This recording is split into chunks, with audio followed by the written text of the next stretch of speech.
Okay, so this week we began our journey through vaYiqra, chapter 25, I believe. Yeah, chapter 25. And we're, of course, going to start with verse 1. Um, there are in this chapter two Shabbatot. That's Sabbath in plural. So, two, so I have to say it plural. Though that means rest. So there are two rest with an S spoken of in this chapter. The one of them is what we're going to call the 7-year land rest. It's a year-long rest of the land itself, meaning that for one full year, every seventh year, no one is allowed to plant or harvest any crops in the land of Israel. We're also going to talk about, does that apply to people in other places, Jews in other places? And I'm going to let you hang on that and not tell you that, yes, it does. But anyway, so the other rest is what we're going to call the 50-year land rest. It is also a 1-year long rest of the land, meaning, again, that for one full year, every 50th year in this case, no one is allowed to plant or harvest any crops. Chabad.org, Chabad.org, said this: the Shemitah year waives all outstanding debts between Jewish debtors and creditors. They went on to say, and listen to this, get this. They went on to say, nowadays, a halachic mechanism called pruzbul circumvents this loan amnesty. In other words, God said you're going to do it, and now they don't have to. Sound about right? There's also in this chapter something that has become known as the year of Jubilee. Now, there is no Hebrew word for Jubilee. It's a total English thing. The word is Yovel, and it means ram's horn. But they call it a Jubilee. And I think that's okay. Now, this Jubilee happens once every 50 years and coincides, of course, with the 50-year land rest. So in the year of Jubilee, nobody is allowed to plant or harvest any crops. Finally, there is redemption, which has not been spoken of to this point. So this will be new for us, right? While there is more than one type of redemption, chapter 25 is only concerned with buying back something that a child of God has sold to another child of God. And literally, it's not a sale. We're going to use the word lease. In most cases, there is two cases where it really is a sale. But the rest of it, it's just a lease. And now this is the restoration of something that we once owned, either through purchase or inheritance. Somehow it belonged to us. We leased it to somebody else. And if you want that product, whether it's land, a house, whatever, a car, whatever, and if you've leased that to somebody and you want it back early, you have to redeem it, buy it back. In order for redemption to take place, there must be a redeemer, someone who has the ability to pay the price to purchase whatever was sold or leased. Additionally, a price for redemption must be established. This chapter, for the most part, deals with the redemption of land. there is a very small amount of information concerning the redemption of housing. We are given instruction concerning the repurchase or redemption of housing among the Levites. And just as small amount of instruction of houses that are, in this case, could be sold instead of leased by those of all the other tribes. But only how these houses are only in the ones that we call sold, or going to call sold. Those houses are only going to be found in something called walled-in cities. Lost my place. Which walled-in cities probably doesn't mean what we all think it would. The indication on housing seems to be that if our houses are if they're located within these so-called, and I'm using air quotes, walled-in cities, we cannot sell them, though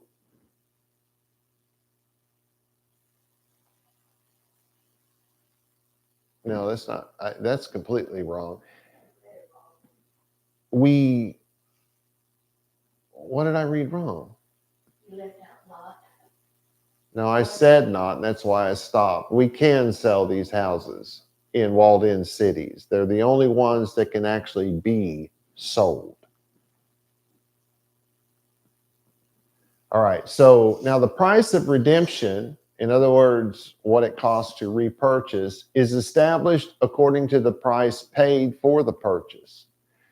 God redeemed Israel accordingly. The Egyptians took God's people by force.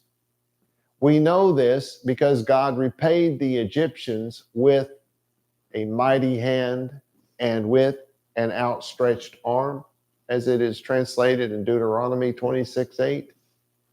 In other words, God took back or redeemed his people by force, because that's how they were taken. That's how they were leased out. The children of Israel entered into a blood covenant with God, but then broke their covenant. To put it delicately, the price or cost of Israel's freedom from God's Torah, his law, his rule, was death. Thus, the price for redemption, for buyback, for repurchase of God's children was also death. It could only be paid by the Redeemer. God is very slow to anger and thus very slow to deal out harsh punishment. The children of Israel repeatedly broke God's covenant and were repeatedly punished for doing so. But it wasn't until the time of Hosea chapter 2 that God finally ended his covenant with his people.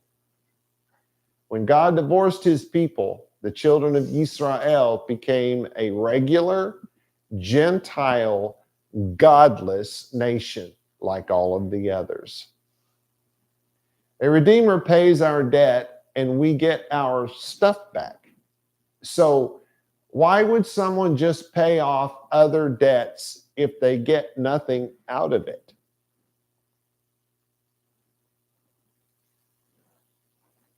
Right? Because your redeemer, so you've leased your land, you want it back, but you don't have the money. A redeemer comes in and pays off that debt for that land, and you get it back, not the redeemer.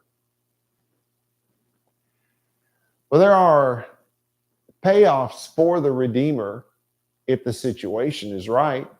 For instance, Boaz paid off Naomi's debt and got to marry Ruth. Not only that, the firstborn child of Naomi and Ruth, their son, he inherited all of Naomi's possessions. Her house, anything in it, and all of her land went to that child. So you can see where a redeemer might get something out of it, right?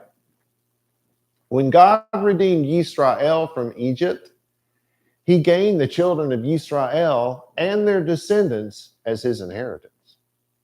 Only to lose them because of their sin. However, when God gave Israel a divorce, remember Hosea or Hosea as it said in chapter 2, he promised Israel that he would win her back. That is to say, God promised to redeem his people yet again.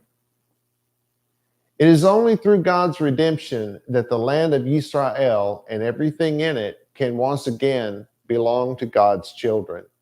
If Mashiach has not come and paid the price for our redemption, and again, the price is death, we Jews have no claim to the land of Israel. Just going to throw that out there. God did not die when he established his covenant with Abraham. God did not die when he entered fully into that covenant with the Jews at Sinai. Death is not the price of entering into a new covenant. Are you hearing me? Death is not the price of entering into a new covenant. There is no redemption for a new covenant. You're not repurchasing anything with a new covenant.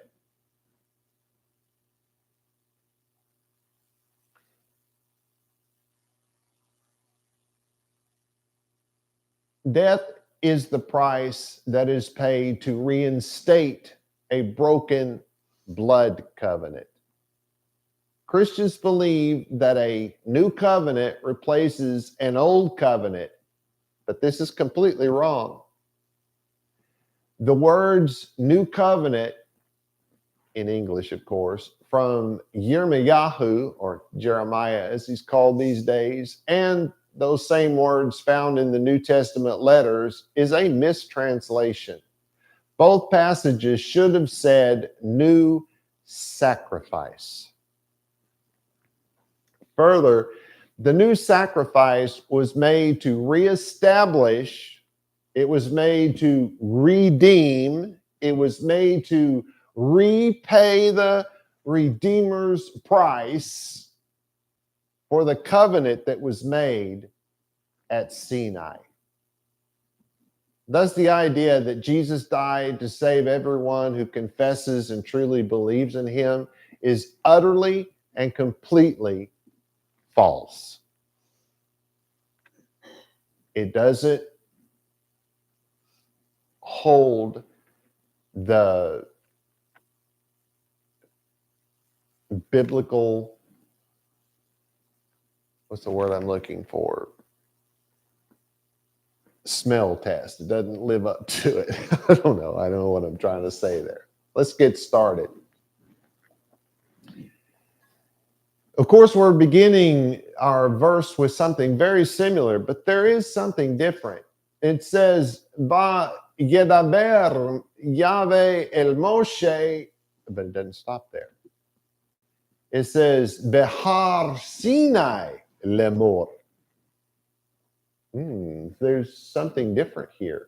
So instead of it saying what we're used to, and Yahweh spoke to Moshe saying, it's this time it says, and Yahweh spoke to Moshe on the mountain of Sinai, saying.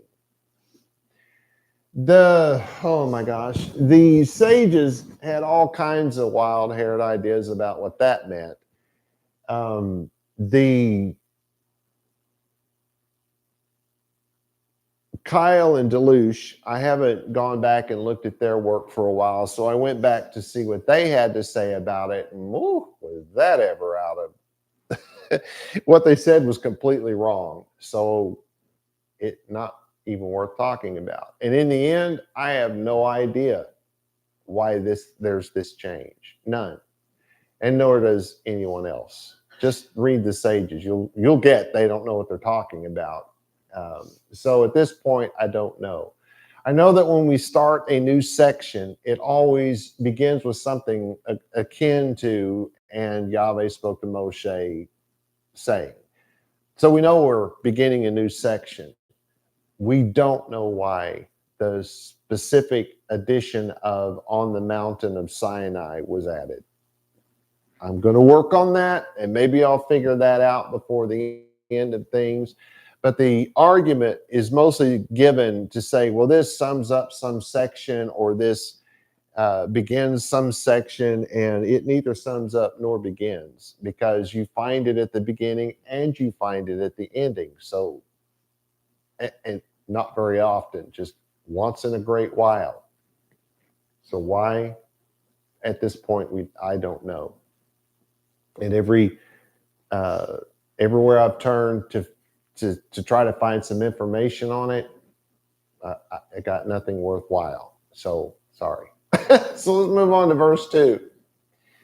Very literally, the English translation be, speak to children Yisrael, and say you to them, for shall go they to the land that I gave to you, and Shabat you the land, Shabat to Yahweh. Well, that's almost straightforward enough that we can understand it just like that. Now, it's very literal, right? So it starts off with daber, which is speak. It's in call, so it's masculine past tense, right? Speak. Which, why don't we say spoke? Anyway. Then it says, El B'nai Yisrael, so speak to the children of Israel, Ve Amarta, and say you, and you will say. So we would take that maybe as God's going to give him the exact words he's supposed to speak, but Hebrew does not work that way. It's more like saying, this is what I want you to explain. So God's going to lay it out to Moshe, and then Moshe is going to put it in his words. That's what you should get from that. All right, so this is Alechem. So lay this out for them so that they can understand it. Then this is Ki Ta Vo'u. So it's for, maybe because, for they are going to, this is the word bo. So they're going to go. They're going to leave this place and they're going to go to that place. Or they're going to go from this place and maybe not leave the other place. Who knows? Go and come in Hebrew mean exactly the same thing. You cannot come to a place unless you go from another place, right? And vice versa. So it's the same word. But anyway, they're going to go somewhere. And this is El Haaretz Asher. Well, you would think there'd be Israel in there somewhere. So you're going to go to Haaretz, to the land. Now, Eretz is your fundamental word here, and it means dirt, ground, land. Could be used as a field, not generally is, but it could be. All country, continent, all the way up to the globe. That one word can be used for a lot of different things. The vast majority of the time in the Hebrew Bible, it's going to be used for the word land. Land. So this is Asher Ani, so that I, this is still God speaking, that I noten, that I gave, this past tense, that I've already given it to you. You're not there. It's going to take you a long time to get there, about 40 years, give or take, but I already gave it because it is past tense. This is lachem. So why would it be past tense if it hasn't taken place? Well, because in biblical Hebrew, if it's written in past tense, it's a done deal. And nothing should ever change this. It's done. It already belonged to the Jewish people. They just hadn't arrived in that place to take over that land. But it's done. There will never be a time when it should not be the land of Israel. But God made it real clear that, if you recall from just a chapter or so ago, if we don't live according to God's law, that land will spit our people out. And that land has done that a few times. Anyway, so we have our next word is vaYiqra. It's hard to tell if you don't speak Hebrew that that's from the word Shabat. We would say it in English, and Shabat you in the literal, or we would say, and you will Shabat, you will rest. A Shabat is a rest. You're going to stop doing something. And then it says, ha, aretz. So you're going to rest the land. Ha, the aretz, land. You are going to rest the land. Then it says Shabat, just straight up, Shabat, la Yahweh. So this is a rest for or to Yahweh. Although there is another way we could say that. Okay, so here's my translation. Speak to the children of Israel and say to them, when you enter the land which I gave to you, you will rest the land, that's Shabbat, and, wait a minute, you will rest the land, not and, a Shabbat, a rest to Yahweh. So what does it really mean to say it's a rest to Yahweh? What that really means in English is it is a rest in honor of Yahweh. The rabbis decided that the law of Shemitah, that's the 7-year land rest, should only be applied in the land of Israel, since the Bible says when you enter the land. However, these words imply the start date of the law. They in no way limit this law to Israel. Biblical Hebrew does not work that way. Are those of us who live outside Israel to believe that God did not give us our land, our homes, our stuff? Are we supposed to believe that God had nothing to do with that? Oh, yeah, we're self-made people. Our Jewish covenant with God was not fully entered into until the Jewish people took possession of Israel, of Israel. However, from the moment our fathers took possession of the land of Israel, all of the laws in the covenant between God and his people were instituted forever, no matter where Jews live on this planet. The law begins when the Bnei Yisrael enter the land. Jews are not allowed to plant crops for 1 full year every 7th year. Jews rest their land in honor of God. That's what we should get from this one verse. vaYiqra by Drauzine and Wagner says the Hebrew has the closely anthropomorphic to the Lord, suggesting that God, like a human, has the physical capability of holding an object. Now, they go on to point out that the Aramaic text changes these words to before the Lord. So the sages actually believed that there were things way too hard for our God to accomplish? Are we to believe that Yahweh, our God, cannot hold something in his hands?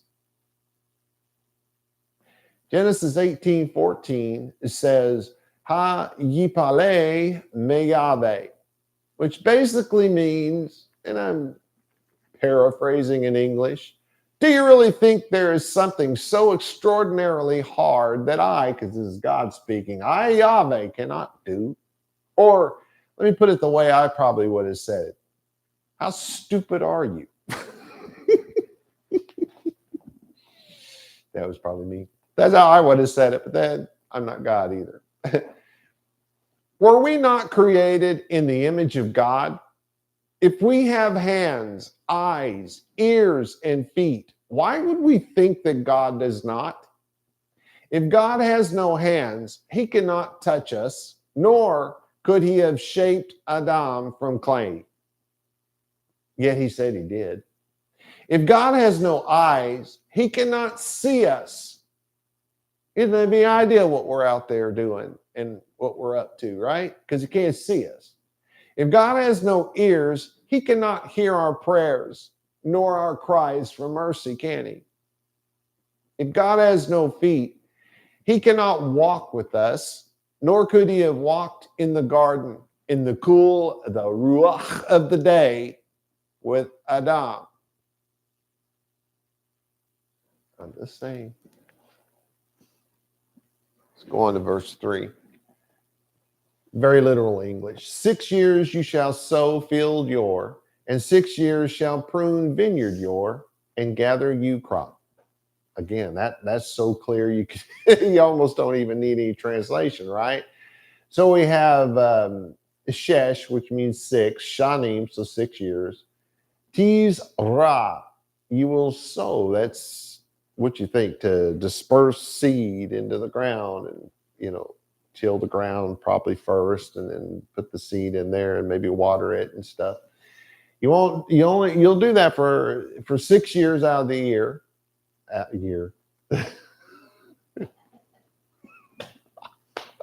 That's a really long year.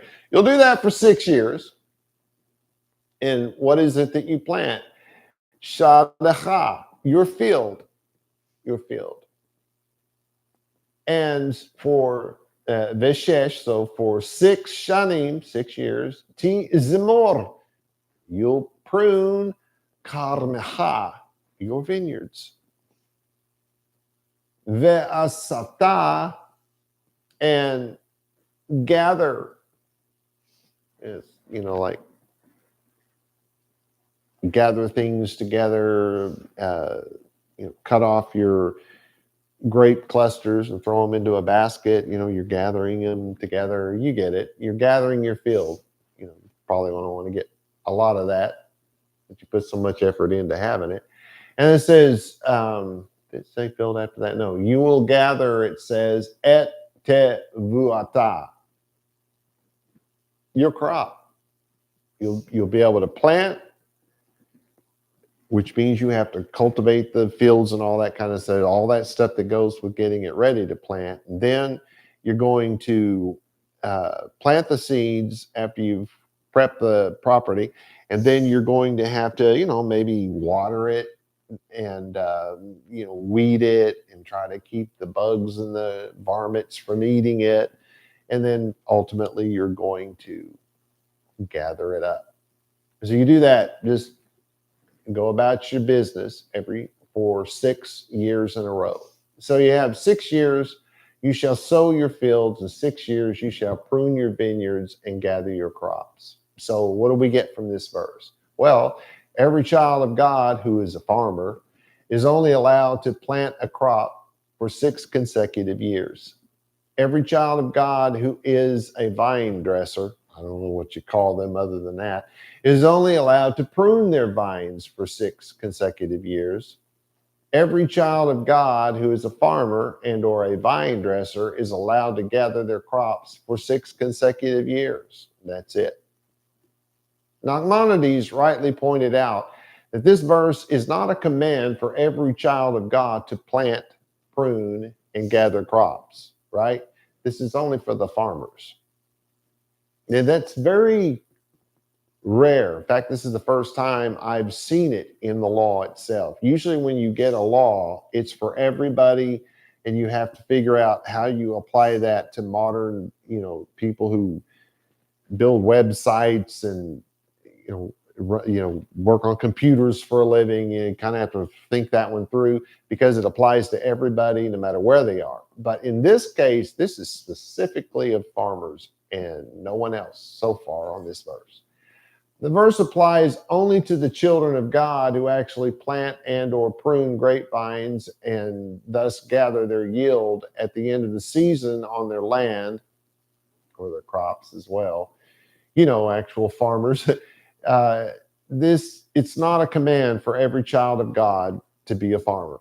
It's just specific to farmers. And again, this is really, really weird for Hebrew texts to be this specific. That's not often in the law. In fact, this is the first time since we began the law till now, this is the first time that something has been this specific. Beyond, I guess you could say that about the Kohanim and the high priest. There was some real specific stuff there. But we still needed to know it. We still needed to know what to do. For instance, if there is no temple or no tabernacle and there are no priests, we still need to know all of that because we're going to kind of have to fill in a few gaps there. So you probably need to know this as well, because what happens if the economy collapses and you suddenly have to become, a farmer? You have to put up some planters out on the patio of your apartment complex and raise some food so you'll have something to eat. You probably better know this. Just saying, you could, because you're under this law. All right, so yeah. Verse 4, the literal English. And in year the 7th, Shabbaton, he will be to land, Shabbat to Yahweh, field you, not sow seed, and vineyard you not shall prune. So, Uva Shana, and in the year, Ha Shevi'it, so in the 7th year, Shabbat. So here we go with rest. We have to rest something. Probably already know what that is. But this is followed up, instead of it saying Eretz, it says Shabbaton. So this is Shabbat, Shabbaton. Does anybody remember that? What that does when you say that? It means that this is very important. This is very holy. That's why that is done in the biblical Hebrew. Then it goes on, Yeh, it will be. So it will be a very holy, very set aside thing, very important rest. Then it says, La Aretz. So this rest for this land is of extreme importance. Then it goes on and says, Shabbat La Yahweh. So this is a Shabbat to Yahweh. Maybe in honor of Yahweh. Could be that as well. It is that. But to say to Yahweh or for Yahweh is perfectly acceptable. But we kind of need to begin to learn that this means in honor of Yahweh. Then we have Sadacha, that's your field. So it's the land must be rested. And now it's being more particular, your field, because you're not going to own the whole place.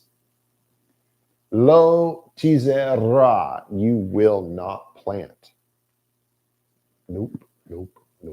Then it says vecharmecha, and your vineyard, lo tizemor, you will not prune your vineyard. So, my translation.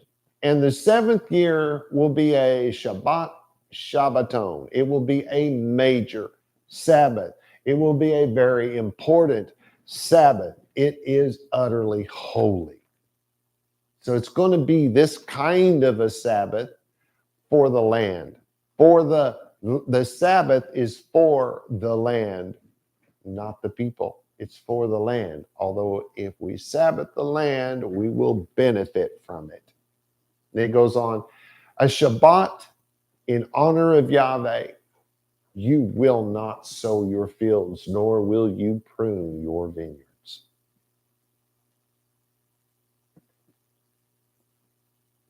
Rashi, you got to give credit where credit's due. I, for the most part, do not care for this man. Every once in a while, he gets something right. He rightly pointed out that while no one is allowed to farm in the seventh year, they are allowed to, I don't know, say, build a house or maybe a barn. The Shabbat is the planting and pruning of fields, right? Doesn't mean you can't go and make a living doing something else that year. Because, I mean, if you're living off your farm, it could be a rough year, right? God's going to give us some coverage for that, so maybe not, but it could.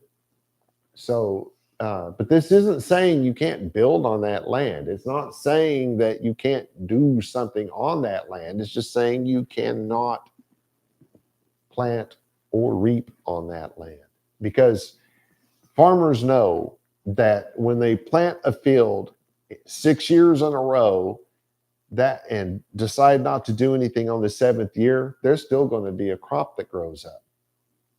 We'll talk more about that as we go along. Let's go on to 5. This says, this is going to be hard to read. I didn't get my formatting on this one right. Anyway, it says, growth harvest you, not shall harvest, and grapes consecrated you, not shall gather. Years Shabbaton, it will be to land. So we have et sefiach, which is growth. It's said of corn and that grows spontaneously from the seed that fell the first year. You cannot harvest a crop without seeds from that crop falling to the ground. Because if you're harvesting it when you're supposed to, it's ripe, it has seed, and that seed will fall to the ground. And the following year, stuff is going to grow. It won't be like the way it grows when you do it on purpose, but there will be a crop. Those grapes are going to come back that year, just like if you have an apple orchard and you do nothing to it, you're still going to get all your apples, right? Pretty much the same amount. You follow that? So we're talking about the stuff that grows spontaneously. Then it says, ke'zircha, which is your harvest. Lo tikzor, not you will not harvest. And it says ve'et inve, and the grapes. Then it says something really weird. Nezirecha. You probably didn't get what I said because it doesn't sound like it, but this is Nazarite. You know, those guys that are set up aside, they don't drink, they don't cut their hair, blah, blah, blah. This is that word. Nazarite, Nazarene, however you want to say that, this is the word. What?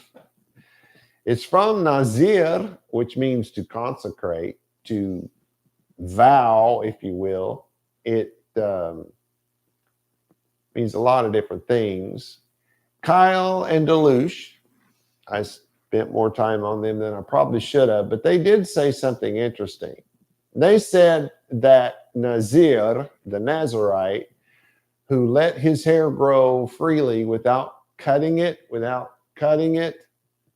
is used figuratively both here and in verse 11 to denote a vine that is not cut.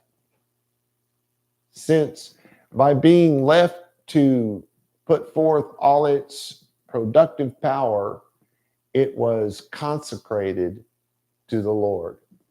It's an interesting argument, and it may well be right. I mean, why else would you say Nazarite? Well, in context, you're being told you cannot cut your vines, but wouldn't it make more sense to think, well, a Nazarite is somebody who is consecrated to God. There are things that in honor of God, this person is not going to do. So if we do not cut this vine, are we doing it because that's what Nazarites do? Or are we doing it as a vow to God? Then it says lo ti betzor. So you're not going to gather any of that. Shinat, which is years. Shabbato. Is it tone? Yeah, Shabbaton. So it's Sabbath in plural. Yeh, it will be a Sabbath. La'aretz, to the land, for the land.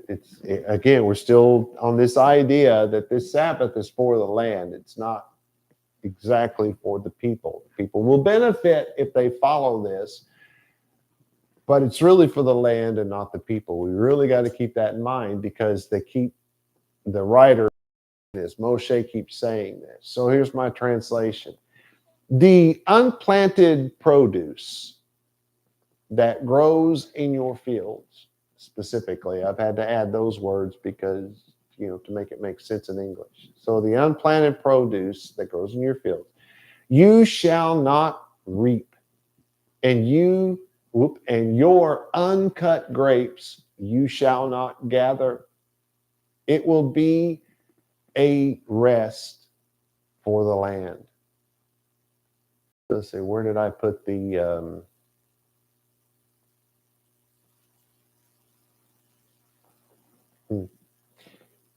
So Shabbat is written in plural here because the seventh year Sabbath is supposed to be eternal. That's the law of God. It makes it eternal. It's not supposed to stop regardless. Now, as I said, Colin Deluche pointed out that they're literally using the word for Nazarite. vaYiqra by Drauzine and Wagner says, this refers to a yield that grew from unplanted seeds, which fell to the ground during the preceding harvest year, which I absolutely agree with. The last of the crop from year 6 is harvested and gathered, no matter what it is. At the end of the harvest season, there will be some produce, as I've said, some that's missed at the harvest time.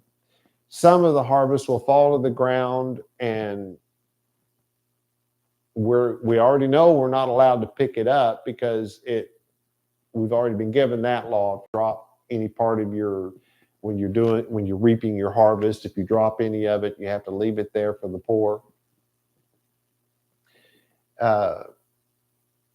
Now we get our stuff, then the poor are going to go in and glean what they can find after the harvest. So there will not be much of the harvest left on the ground. You can bet your bottom dollar of that. When harvest season is over, there's just not going to be much there. Still, all produce has seed inside it.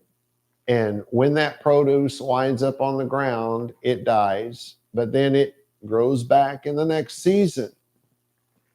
In the end, we cannot expect much to grow back the next year if we do not plant.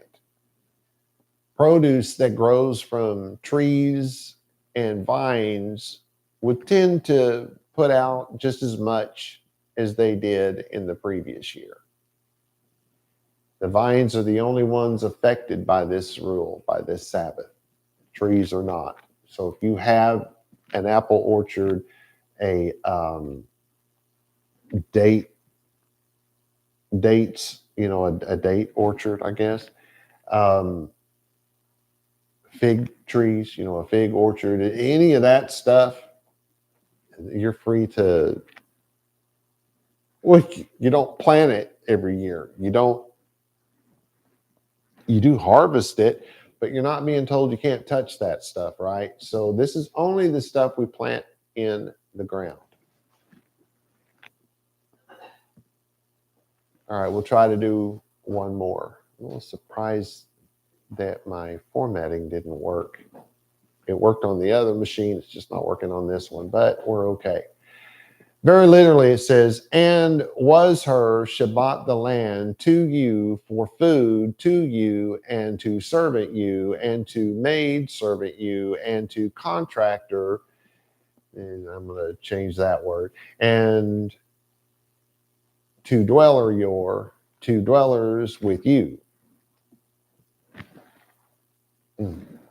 I'm going to get started on this one. We may not get through it, though, because of the time constraints, but let's see what we can get. So we started off with vaYiqra. So that's from that idea of is, was, will be. That's your fundamental word there. And we've got the vav added to the front. So it's and then at the end, they've added the feminine. So we can say, and it was her, and it will be, it will come to exist. The word her probably doesn't need to be there. It just makes this feminine.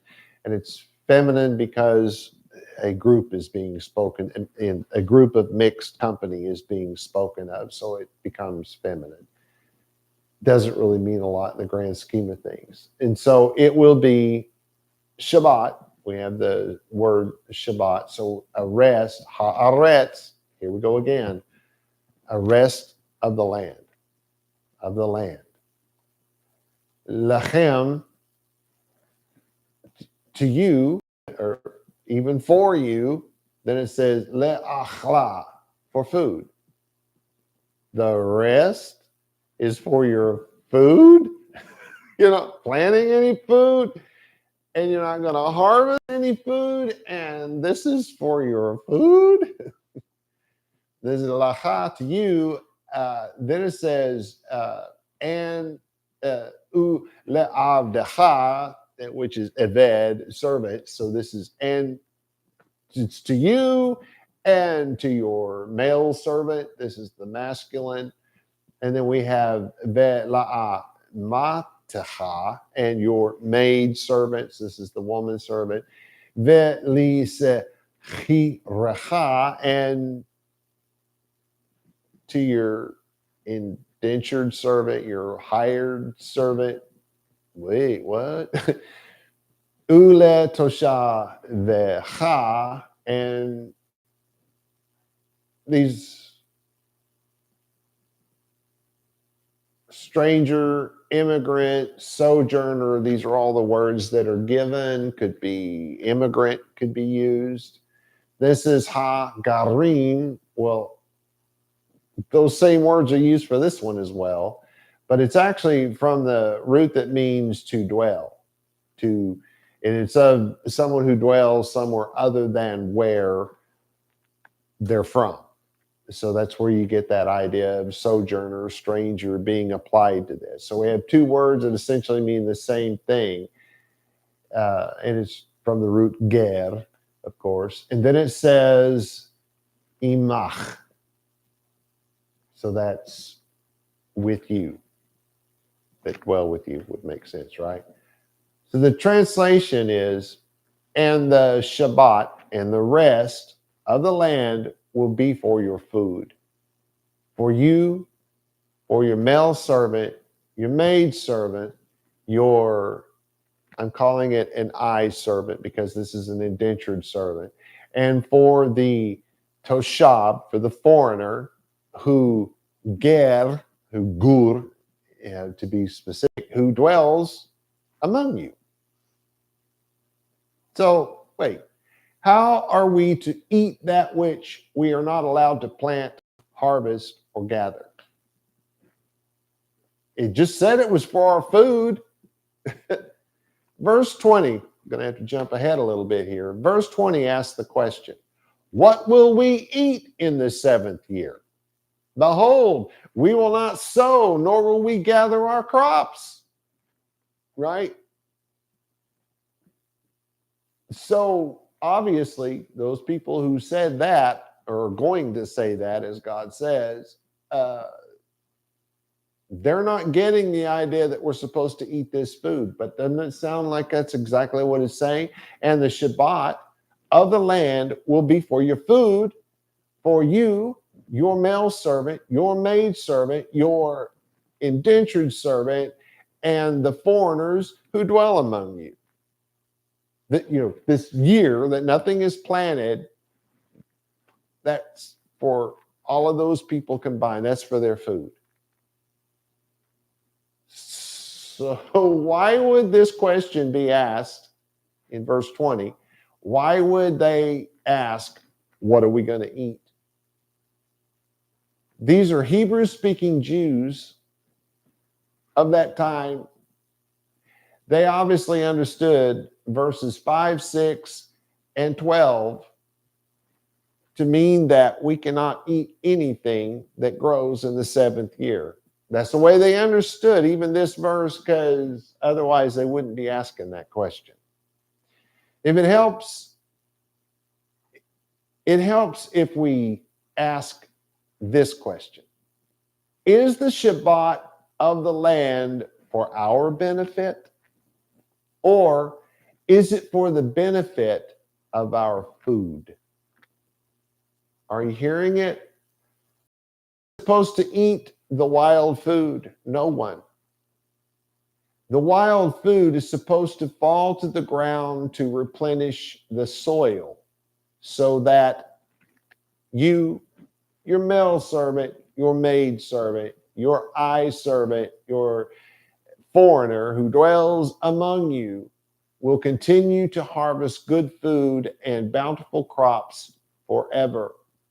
If farmers refuse to rest their land, they will have to turn to chemicals and or bring in fresh soil from somewhere else, because what will happen if you don't stop and let that stuff die and rot and fall to the ground? Well, your land will not replenish itself. You are going to suck all of the nutrients in that land out of that land, and it will not produce anything if you do it long enough.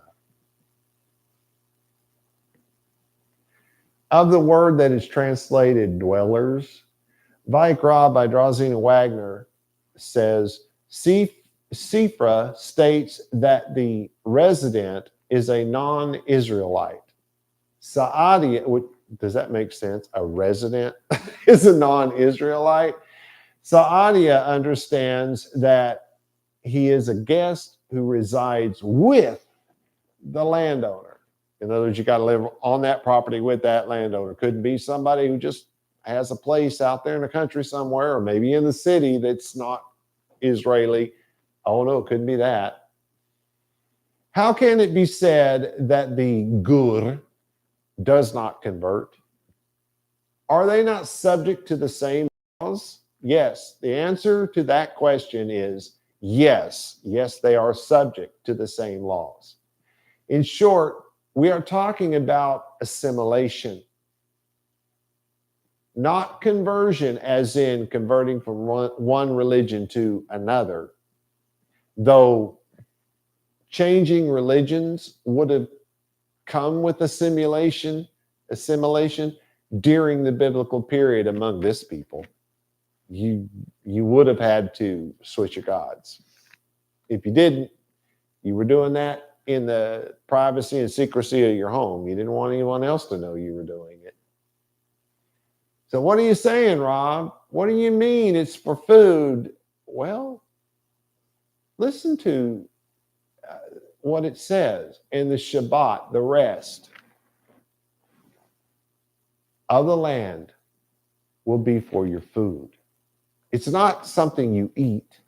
It's so that it replenishes the soil and your food will continue to be good food, bountiful, fresh, nourishing to you. That's why the land is supposed to go into a Sabbath every 7th year. It's not for food that we eat. It's so that our food will continue to be good. I have literally run out of time. That's as far as I can take it. Shabbat Shalom.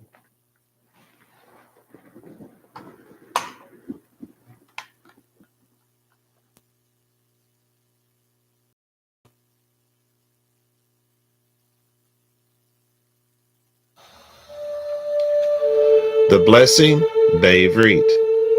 Yevarecha Yahweh beyish merecha. Ya'er Yahweh lecha vihunecha. Yisa Yahweh panai velecha veyasim lecha shalom. And in English, may Yahweh cause you to lie down so that you may rest. May he touch and caress you. May he prepare you for what is ahead. May he watch over you. May he keep you from harm. May he cause goodness to grow in you and take away the bad. May he arrange your life and cause you to flourish. May he cheer you up and gladden your heart. May he cause his light to shine through you. May he show you tenderness, favor, and love in his presence. May he show you kindness and be delicate towards you. May he show you his generosity, mercy, compassion, and desire for you as it comes forth from the depths of his soul. May he lift you out of your pit and deliver you from the things that hold you prisoner. May he draw you to his chest and cast his eyes on yours. May he show you his love and desire for you as he cradles you in his arms. May he bear your punishment and pardon you of your sin. May he take you for his bride. May he establish a foundation in you. May he place his name on your heart and mind and make your body his temple. May you be his treasure. May you always be on his mind. May he draw you near and comfort you when you are afraid. May he assure you there is nothing to fear because he is with you. May you and all that concerns you be at peace because he is your friend. Amen.